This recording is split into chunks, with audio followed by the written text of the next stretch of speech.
Hey there folks, I am the Mighty Plantain. Thanks for checking out this video. And if you haven't checked out this video on your own, it'd be cooler if you did. There's a reason I mentioned that little line, and you all, well, a good number of you probably got the reference. Big thanks, by the way, to Tony P, DJ Fingers, for hooking me up with Cooler If You Did. This is a double IPA from Cushnoc Brewing Company. Again, Cooler If You Did, come on. You might get the reference, you might not, I don't know. But the can art alone sells this fucking thing. Don't get me wrong, Cushnoc has had, before this, some fairly iconic looking cans. Just their plain one with the logo and the info. But this new trend they're going with the artistic labels, really nice. I mean, I like most of them that I've seen. Yeah. It's like this weird, I don't want to say psychedelic, but just odd artistic style. Anyway, Cushnoc Brewing is out of Augusta, Maine. As local as we can get here, besides Waterville Brewing Company, which has some really good beers as well. Anyway, we're talking about Cushnoc tonight. So, they've got a really great setup, good pizza.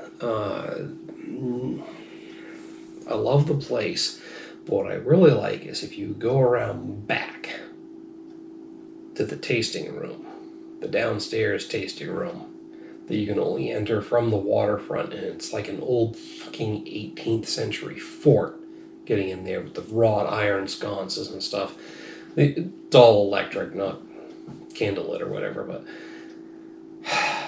the tasting room is where they keep the really cool shit. The Cooler If You Did shit. Anyway, check out Cushnoc if you're around the area. They've got the annex on Route 3, but for my money, the tasting room was where it's at. And if you want food with your beer, fine, go hit the Maine brewery, but the tasting room, that's where the money shot is. And they have the crowler machine down there, where you can get a 32 ounce can filled, and they'll cap it off with the crowler machine. Anyway, I'm getting off in the weeds. Check out Cushnoc if you're in the Augusta, Maine area. They are definitely worth it. They have supplied beer to some fancy dinners and stuff that some of us have been to. Fingers, I'm looking at you. We attended the Kennebec Valley Chamber of Commerce charity auction a couple years and get back to this beer.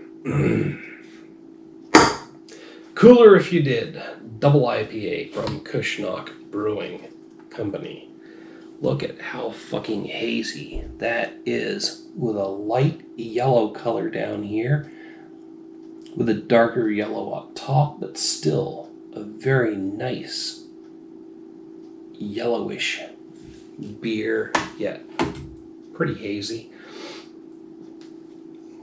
Foamy, got a decent head on it.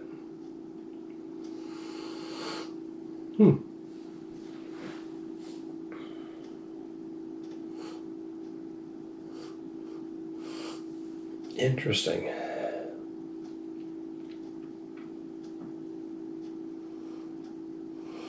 I'm actually getting a mostly neutral aroma off of that. If anything,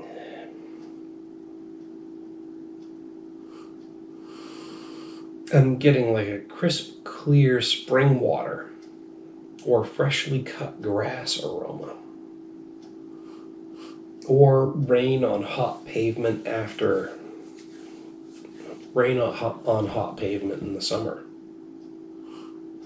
aroma. Huh.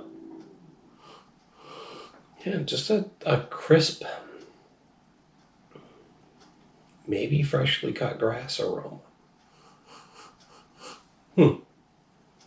But mostly neutral. That's interesting. For a double IPA, especially.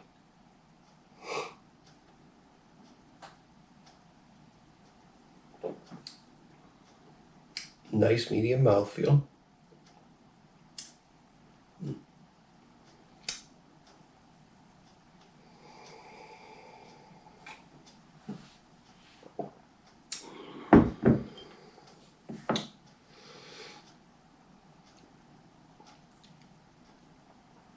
There's a distinct tang to this one.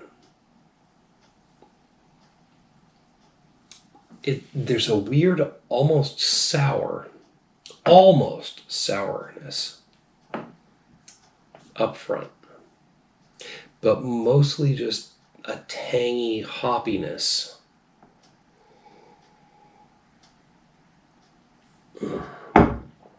I can't call it sour.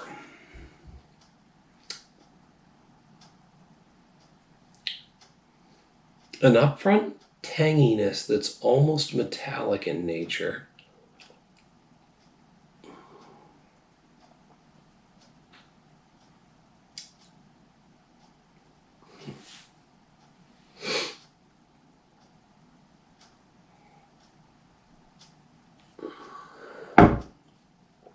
It's really weird. It's like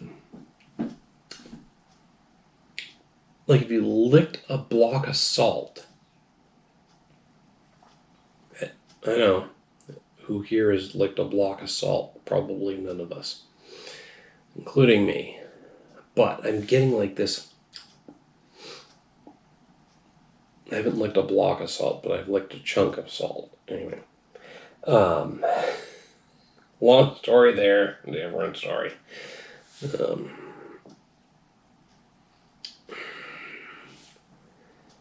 It's weird. It's weird. I'm trying not to leave long silences in the video, but I'm probably going to put some in there because this is different.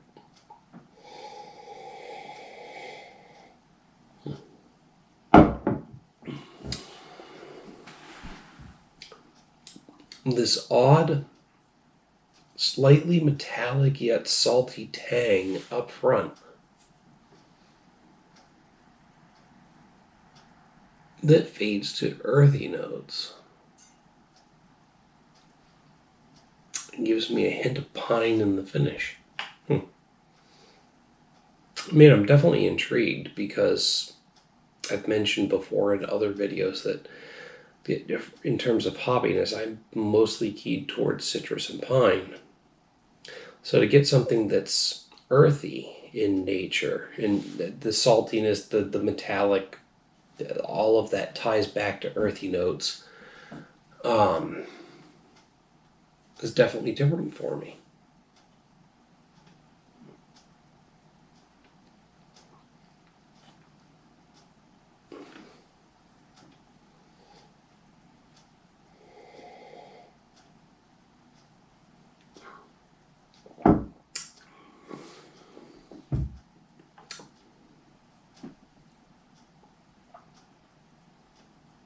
Definitely earthy and mineralized. It's weird. Just looking here.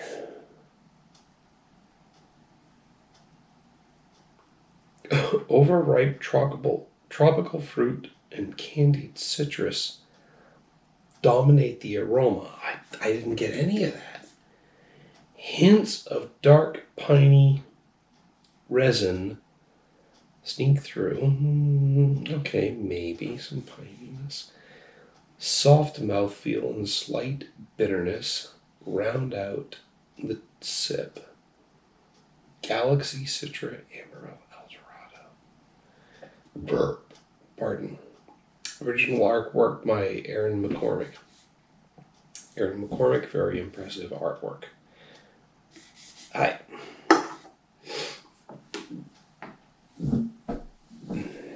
Pardon.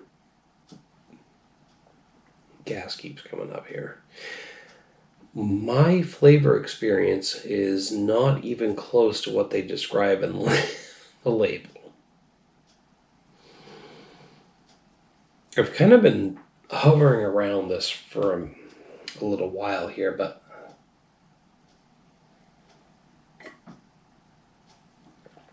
I've got to hit this one with a full-on wow, a 5 out of 5. Not because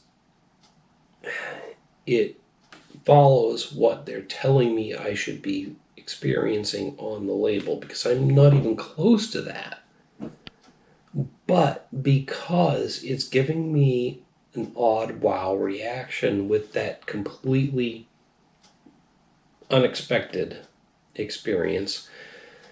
Pretty unique for me. Pardon. A yawn was trying to work through there. And just giving me something, one, that I didn't expect from any beer to begin with, and two, that is completely different from what they're telling me I should have expected from this beer. Yeah. I mean, and this is going to happen to some of you folks. I mean, sometimes what they put on the label is exactly what you get from the beer. And that's fine, because it is what it is. But other times you're going to get something different. And part of the reason for that is that beer taste is subjective. Preference is subjective.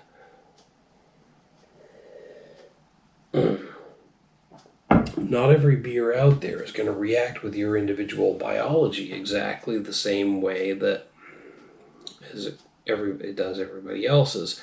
And like I said, that's why I mentioned at the top of the video that I'm more keyed towards citrus and pine for hop notes. And that happens sometimes. Some other people are more keyed towards other notes in the hops, and they don't pick up on that same thing. It's possibly genetically related, possibly chemically related, possibly tied into what your diet looks like at any given point in time. But for me, very consistently, I've been picking up on citrus and pine, which means that, like I said before, the different notes that I'm getting off of this are definitely coloring my opinion to make me go, wow, that's different than I expected. Pardon. What's really blowing my mind is the fact that, pardon, I'm getting a completely different experience from what the label describes I should be getting. Hiccups are trying to come through here. Because 9 times out of 10, the label is at least close to what I experience. In this case, it sounds completely different. So again, that just builds into justifying that 5 out of 5, wow, different and unique reaction for me. I think is what I'm really trying to fucking tie this into when that 10 minutes worth of exposition is concluded. So, definitely check this beer out. Hit me up down below in the comments or the email link down there, whether you agree or disagree, if you had a different experience of this beer, or if you got the same experience. I really want to hear from you who have the same experience, because like I said, usually what's on the label is exactly what you can expect, and I had something completely off from that, so I want to know if I'm the only one or not. While you're down there, don't forget to like and share the video. Make sure to subscribe to the channel. As I said before, if you are in the area, check out Cushnoc. Even folks that aren't big beer drinkers really like the place. I mean, their pizzas are awesome. The setup's pretty cool. And Whether you're a big craft beer drinker or not, you're going to find something you like because they've got a ton of different styles and they really put some effort into their beers. Anyway, till next time, folks, thanks for tuning in. Cheers.